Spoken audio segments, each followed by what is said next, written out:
உங்களுடைய பேர் என்னங்க? எங்கிருந்து வரீங்க? என்ன தரவரிசை எண்? என்ன துறையை தேர்ந்தெடுத்திருக்கீங்க? என் நேம் கயல்விழி. என்னுடைய தரவரிசை எண் 1048. நான் வந்து ரூரல் அண்ட் டெவலப்மெண்ட் திருவண்ணாமலை ஜேஏவில் செலக்ட் பண்ணியிருக்கேன். என்ன படிச்சிருக்கீங்க மேடம்? நான் பிஇ முடிச்சிருக்கேன். பிஇ முடிச்சுட்டு எம்ஏ முடிச்சிருக்கேன். லாஸ்ட் 10 இயராக நான் ஜாப் போகல. இந்த வருஷம்தான் ட்ரை பண்ணி போனேன். ஒரு கோச்சிங் இன்ஸ்டியூட்டில் ஜாயின் பண்ணி தான் படித்தேன். இந்த ஃபஸ்ட் இயர்லே கிளியர் பண்ணிட்டேன். முதல் முயற்சினா படிக்காமல் பல முயற்சி பண்ணியிருக்கேன், படிக்கிறது இல்லை. பட் இதான் ஃபஸ்ட்டு படிச்சுட்டு போய் எழுதினது. எவ்வளவு கேள்விகள் போட்டீங்க மேடம்? 154. உங்களோட போன வாட்டி நீங்க எழுதினப்ப தமிழ் ரொம்ப கடினமாக இருந்தது இல்லையா? தமிழ் எந்த மாதிரி படிச்சீங்க நீங்க? தமிழ் ஃபுல்லுமே இன்ஸ்டியூட்டில் கொடுத்த மெட்டீரியல்ஸ் ஃபாலோ பண்ணேன். எக்ஸ்ட்ராவாக வந்து இந்த எதுவுமே ஆனால் மோஸ்ட்லி புக்கில் இருந்து வரல. புக்கில் இருந்தோ இல்லை அவங்க கொடுத்த மெட்டீரியலில் இருந்தோ எதுவுமே எக்ஸ்பெக்ட் பண்ண முடியல. கலைச்சொற்கள் நிறைய கேட்டிருந்தாங்க. கலைச்சொற்களை பொறுத்த வரைக்கும் நான் எப்படி படித்தேன்னா, நான் இங்கிலீஷ் மீடியம். ஸோ எனக்கு தமிழ் படிக்க ரொம்ப கஷ்டமாக இருந்தது. ஸோ நான் தமிழ் இங்கிலீஷையும் கம்பேர் பண்ணி படிக்கும்போது கலை சொற்கள்ல எனக்கு நல்லா நிறைய மார்க் வந்துடுது. அந்த மாதிரி படிக்கும்போது வந்தது தான் எனக்கு மார்க் தமிழில். எவ்வளவு கேள்விகள் போட்டீங்க தமிழ்ல? தமிழில் 84. இப்போ கலைச்சொற்களுக்கு ஏதாவது சோர்ஸ் அந்த மாதிரி எதுவும் படிச்சீங்களா? நான் ஜென்ரலாகவே ஒவ்வொன்றும் படிக்கும்போதும் தமிழுக்கு மீனிங் பார்த்து, இங்கிலீஷில் இருக்கிறதுக்கு எனக்கு எக்ஸாக்டாக தமிழ் மீனிங் தெரியாது. நான் ரெண்டுத்தையுமே கம்பேர் பண்ணி எங்கள் இன்ஸ்டியூட்டில் ரெண்டுத்துலேயுமே கொடுப்பாங்க மெட்டீரியல்ஸ்லாம். ஸோ அது ரெண்டுத்தையும் கம்பேர் பண்ணி படிக்கும்போது அது எனக்கு ஈஸியாக இருந்தது. நார்மலாக என்னால் கெஸ் பண்ண முடிஞ்சது, இது கிடையாது அப்படின்னு ஆப்ஷனை எலிமினேட் பண்ண முடிஞ்சது. இது ஆப்ஷன் கிடையாதுன்னு என்னால் சொல்ல முடிஞ்சதால ஈஸியாக போட முடிஞ்சிச்சு. எலிமினேஷன் மெத்தடு தான். இலக்கணம்லாம் எப்படி படிச்சீங்க மேம்? புரிஞ்சுதான் படிச்சீங்களா? இலக்கணம்லாம் ஃபுல்லுமே நான் அதுக்காக ப்ராக்டிஸ் பண்ணேன். நான் 10th வரைக்கும் சிபிஎஸ்சி. ஸோ பேசிக்கலி எனக்கு தமிழ் ரொம்ப வீக் தான். நான் அதுக்குன்னே எஃபோர்ட் போடுவேன். எனக்கு ஜிஎஸ் வந்துடும், மேக்ஸ் வரும். ஆனால் தமிழ் வராது. நார்மலாகவே டெஸ்ட் போட போதே எனக்கு கம்மியாகும். அதுக்கு தான் நான் டைம் ஸ்பெண்ட் பண்ணுவேன். நார்மலாக மற்ற மேக்ஸ் போட மாட்டேன். அது எங்களுக்கு வரும்ன்றதாக மேக்ஸ் எல்லாம் நான் அவ்வளோ டைம் ஸ்பெண்ட் பண்ணதில்லை. நான் தமிழ் தான் ஃபுல்லுமே தமிழுக்கு தான் நான் ஸ்பெண்ட் பண்ணேன். ஆனால் படித்த எதுவுமே மோஸ்ட்லி கேட்கல, அதான் உண்மை. அதில் பாதி வந்து என்ன சொல்கிறது, அவங்களோட எஃபர்ட் தான். படித்தது எலிமினேஷன் மெத்தட் வச்சு போடுறது. ஃபிக்ஸ் டெஸ்ட் பேட்ச் போட அது அவங்களுக்காக வரும். டெஸ்ட் பேட்ச் போடும்போது இது கிடையாது, இது வரும் அப்படின்றத நம்மளால் கெஸ் பண்ண முடியும். கெஸ்ஸிங் தான். இது கிடையாதுன்னும் போது ஆப்ஷன் மீதி ரெண்டுத்துலேருந்து நம்மளுக்கு செலக்ட் பண்ண கொஞ்சம் ஈஸியாக இருக்கும். மேக்ஸ் எந்த மாதிரி படிச்சீங்க மேம்? மேக்ஸ் நான் பேசிக்கலி இன்ஜினியரிங் ஸ்டூடெண்ட்ன்றதால எனக்கு ஆப்டிடியூடும் வரும், மேக்ஸும் போட்டுருவேன். ஆனால் என்ன ஒன்றுனா, எனக்கு குரூப் 4ல் டைம் பத்தாதால மேக்ஸில் லாஸ்ட்ல இருந்து ஒரு 3 கொஸ்டின் 4 கொஸ்டின்ஸ் போடாமலே ஆப்ஷன் போட்டுட்டு வந்தேன். பட் 21 மார்க்ஸ் வந்தது மேக்ஸில். நான் ஃபுல்லும் அதுக்கு டைம் ஸ்பெண்ட் பண்ணதில்லை. எனக்கு மேக்ஸ் வரும்ன்றதால டெஸ்ட் போடும்போது போட்ட மேக்ஸ் மட்டும்தான். சிஎஸ்க்கு எந்த அடிப்படைனா எதுக்கு முக்கியத்துவம் கொடுத்து படிச்சீங்க? பாலிட்டி, மெயினாக பாலிட்டி படித்தோம். படித்தோன்னா மெயினாக படித்தது பாலிட்டி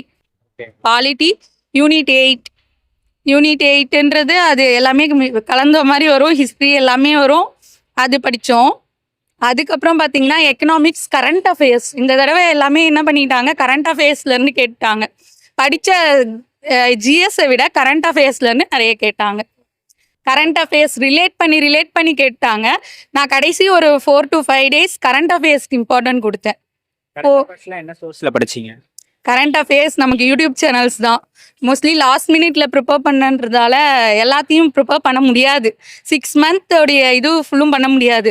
ஒரு 4 to கலெக்ஷன் ஆஃப் யூடியூப் சேனல்ஸில் அவங்க லாஸ்ட் மினிட்ல சொல்கிறத வச்சு தான் நாங்கள் போட்டோம். இப்போ படிக்கிறது மறக்கும் இல்லையா? மறக்காமல் இருக்கிறதுக்கு என்ன பண்ணணுங்க? நான் தான் சொல்லிட்டேனே, மெயின் நீங்கள் எழுதுனீங்கனாலே உங்களுக்கு பாதி மறக்கவே மறக்காது. ஒரு டாப்பிக்கை நீங்கள் படிக்கும்போது உங்களுக்கு கண்டிப்பாக மறக்கும். நீங்கள் 10 தடவை படித்தா கூட அது மறக்க தான் செய்யும். ஆனால் அதையே ஒரு டைம் நீங்கள் எழுதி பார்த்து படிச்சிங்கன்னா, ஒரு தடவை எழுதி பாருங்கள், பார்த்து கூட எழுதி பாருங்கள், நோட்ஸ் எடுங்க. கடைசியாக அதை ஒரு டைம் பார்க்காம நீங்கள் ஒரு 2 டைம் படிச்சுட்டு ஒரு டைம் எழுதி பார்த்துட்டு ஒரு டைம் பார்க்காம எழுதி பார்த்துட்டிங்கன்னா கண்டிப்பாக அது உங்களுக்கு எவ்வளோ நாள் ஆனாலும் மறக்காது. என்னை பொறுத்த வரைக்கும் ஒவ்வொரு டெஸ்ட் பேட்ச் போடுவேன். டெஸ்ட் பேட்சை மட்டும் மிஸ் பண்ண மாட்டேன். ஒவ்வொன்றும் போட்டு முடித்த உடனே அதில் எல்லாத்தையுமே கம்பேர் பண்ணி படிப்பேன். ஆப்ஷனில் என்ன வராதோ அது எதுக்கு வரும்ன்றதை நான் பார்ப்பேன். இதெல்லாம் இப்போ என்ன சொல்கிறது, ஒரு ஆப்ஷன் இருக்குது, அதான் ஆன்சர்னு நமக்கு தெரியும். அப்ப இது எதுக்கு குடுத்தாங்க? இது எதுக்கு கொஸ்டின்ஸா இருக்கும்? அப்படின்றத நான் தேடி படிப்பேன். அப்படி படிக்கும்போது கிட்டத்தட்ட ஒரு extra questions, extra knowledge gain பண்ண முடிஞ்சுச்சு. ஃபேமிலிலலாம் சப்போர்ட் பண்ணாங்களா? ஹஸ்பண்ட் படிக்கிறதுக்கு சப்போர்ட் பண்ணாரா? ஹெவியா பண்ணாரு. எல்லாருமே பண்ணாங்க. செல்ஃப் டவுன் ஆனா எப்படி மோட்டிவேட் பண்ணிப்பீங்க உங்கள? கண்டிப்பா அது இல்லாம ஃபேமிலியில ரன் பண்ண முடியாதுல்ல. கொஞ்ச நேரம் பஸ்ட் அவுட் ஆகி அழுவ கூட செஞ்சிருங்க. நைட்டு 3:00 ஆகும் நான் தூங்க. 3:00 11:00 வரைக்கும் என் பசங்களுக்கு சொல்லி கொடுப்பேன். அதுக்கு மேல தான் 2 பசங்க. அவங்களுக்கெல்லாம் சொல்லி கொடுத்துட்டு டெஸ்ட்டுனா அவங்களுக்கு தான் சொல்லி கொடுக்கணும் இல்ல. இந்த குரூப் 4 எக்ஸாம் அன்னைக்கு கூட எனக்கு டெஸ்ட்டு சொல்லி கொடுத்துட்டு நீங்க படிங்கன்னு தான் சொல்லுவாங்க.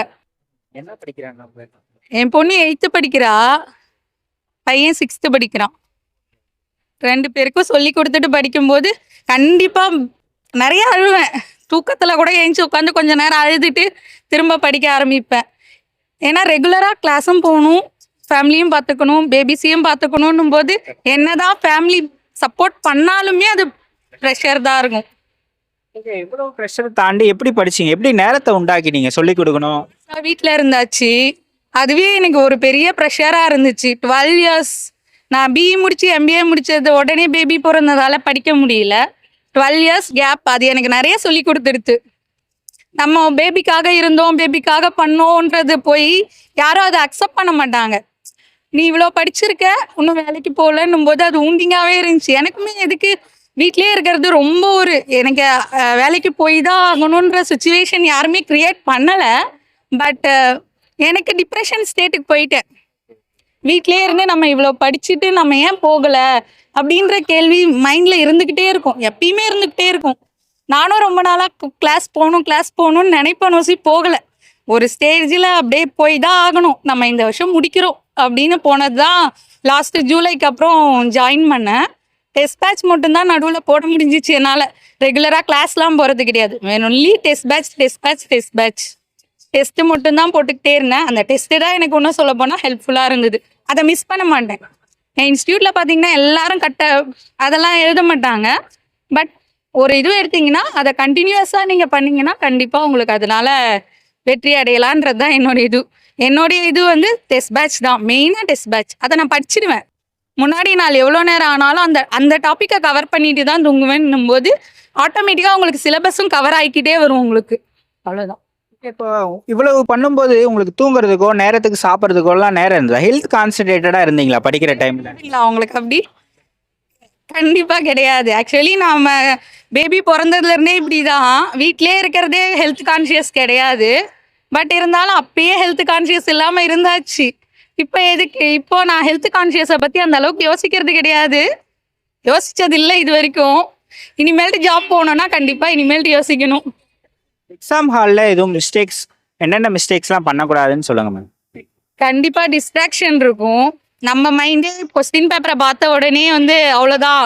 நான்லாம் குரூப் 4 பேப்பரை பார்த்துட்டு நான் என் ஹஸ்பண்ட் கிட்ட எக்ஸாம் முடிச்சுட்டு வந்து கூட சொன்னேன், இந்த தடவையும் வராது போல், அவ்வளோதான். நார்மலாக படிச்சுட்டு எழுதி எனக்கு வராது, படிக்காமல் எழுதி வராது, இந்த தடவை படிச்சும் எனக்கு வராது போல், கொஸ்டின் பேப்பர் அவ்வளோ டஃப்பு அப்படின்னு. ஆக்சுவலி எனக்கு டைமும் பத்தலை. டைம் மேனேஜ்மெண்ட் ரொம்ப முக்கியம். டைம் மேனேஜ்மெண்ட் பண்ணி தான் ஆகணும். தமிழுக்கு இவ்வளோ நேரம்னா 1 hour அவ்வளோதான். 1 hour அதிகம். ஆனால் இப்போ இருக்க தமிழ் கொஸ்டின் பேப்பர்லாம் அப்படி எக்ஸ்பெக்ட் பண்ண முடியாது, அதுக்கே 1.5 hours ஆகிடுது. அந்த டைம் மேனேஜ்மெண்ட் பண்ணணும். கண்டிப்பாக என்னை பொறுத்த வரைக்கும் டைம் மேனேஜ்மெண்ட் முக்கியம். அந்த தப்பை நான் ரிப்பீட்டடாக பண்ணிட்டு இருக்கேன், இன்னமும் பண்ணுறேன். அதனால தான் இந்த மார்க்கு. Time management. நீங்கள் ஒரு 10 ஆண்டுகள் கழிச்சு திரும்பவும் புத்தகத்தை எடுத்து வச்சு படிக்கும்போது எப்படி இருந்தது? ரொம்ப கஷ்டமாக இருக்குமே. நான்லாம் இன்ஜினியரிங் முடிச்சு இப்போ 10 வருஷம் ஆயிடுச்சு. வேலையெல்லாம் ரொம்ப கஷ்டமாக இருக்கும். அதை செய்யறதுக்கு நம்ம இதை செய்யதான் கிட்டத்தட்ட ஒரு 23 இயர்ஸாக படித்தோமா. எல்லாத்துலேயுமே நம்ம டாப்பராக இருந்து ஃபர்ஸ்ட் கிளாஸ் வித் டிஸ்டிங்ஷன் வாங்கி, நான் இருந்தது ஒரு ரூரல் ஏரியாவில் தான். அங்கேருந்து எங்கள் மம்மி டேடி ரொம்ப வெளியில தான் பஸ் ஏற்றி தான் அனுப்பி படிக்க வைப்பாங்க. ஊரில் எல்லாம் கேட்பாங்க, பொம்பளை பிள்ளைங்களை எதுக்கு படிக்க வைக்கிறீங்க, அதை நீங்கள் ஜுவல்ஸ் வாங்கலாம் இல்லை இடம் வாங்கலாம் ஏதான. அப்போ ஏன்னா எங்கள் அம்மா அப்பா கேட்க மாட்டாங்க. அந்த ஊரில் நல்ல ஸ்கூல் இல்லை, அப்பயே எங்களெல்லாம் சிபிஎஸ்சியில் படிக்க வச்சாங்க. சிபிஎஸ்சி ஸ்கூலில் சேர்த்து படிக்க வைக்கும்போது எனக்காக நான் பண்ணணுன்றதை விட இவ்வளோ பேர் எதிர்த்து எங்கள் அம்மா அப்பா எங்களை படிக்க வச்சாங்கன்னா அவங்களுக்காக ஒரு சின்ன போஸ்டிங் தான் இது. பிஇ படிச்சுட்டு இது வாங்குறதுன்றது மற்றவங்களுக்கு வேணால் சின்ன போஸ்டிங்காக தெரியலாம், ஆனால் எனக்கு இது அச்சீவ்மெண்ட் தான். 12 இயர்ஸ் கேப் விட்டு ஒரு போஸ்டிங் எடுக்கிறேன்னா அது சாதாரண விஷயம் கிடையாது. அதுக்கான ஸ்ட்ரகிள் பின்னாடி இருக்கிறது எல்லாமே இருக்கு. அவங்களுக்காக தான் மெயினா. எனக்காக நான் பண்ணனோ இல்லையோ, எங்க மம்மி டாடி 4 பேர் முன்னாடி எந்த என் சிஸ்டர் பிரதர் 2 பேருமே டாக்டரா இருக்காங்க. அவங்களும் அவ எம்பிபிஎஸ் முடிச்சுட்டா, என் தம்பி பிடிஎஸ் பண்ணிட்டு இருக்கான். ஈவன் தோ அவங்களுக்கு வந்து பெரிய பொண்ணு மட்டும் கொஞ்சம் வீட்டிலே இருந்துட்டாலே, அவளை நம்மள நல்லா தானே படிக்க வச்சோம் அப்படின்ற ஒரு ஃபீல் எப்பயுமே இருக்கும். அவளுக்கு மட்டும் நம்ம சீக்கிரமா மேரேஜ் பண்ணி வச்சதால படிக்க வேலைக்கு போக முடியலன்னு அவங்களுக்கு அந்த குற்ற உணர்ச்சி இருக்கக்கூடாதுன்றது தான் என்னுடைய பாயிண்டா இருந்தது. இனிமேல் தான் அந்த மாதிரி ஃபீல் பண்ண மாட்டாங்க. 4 பேர் முன்னாடி ப்ரௌடா என் பொண்ணும் கவர்மெண்ட் ஜாப்ல இருக்கா அப்படின்னு சொல்லணுன்றதுக்காகவே பண்ணேன். எப்படி இருக்கு இந்த மொமெண்ட்? வேலை வாங்கிட்டு வந்துட்டீங்க, எப்படி இருக்கு இப்ப? ரொம்ப ஹாப்பியா இருக்கு. இதை விட அடுத்த இப்போ குரூப் 2 எழுதியிருக்கேன், கிளியர் பண்ணிடுவேன். மெயின்ஸ்க்கு படிக்கணுன்றது அடுத்தது எய்ம் இருக்கு. பாதி படிச்சுக்கிட்டே இருக்கேன். அதுக்கு முன்னாடி ஃபர்ஸ்ட் வந்தது குரூப் 4 தான். அடுத்த லெவலுக்கு போகி எங்க அப்பா அம்மா வாட்டும் கிரீன் இன்க்ல சைன் போடணுன்றது தான். எங்க அப்பா அம்மா 2 பேருமே ஹெச்எம்மா இருக்காங்க. அதனால அவங்களாட்டமே கிரீன் இங்க்கு வந்துடணும் அப்படின்றது தான் என்னுடைய அதை நோக்கி தான் போகுது. நன்றி, தேங்க்யூ மேம், நல்லா பேசுனீங்க.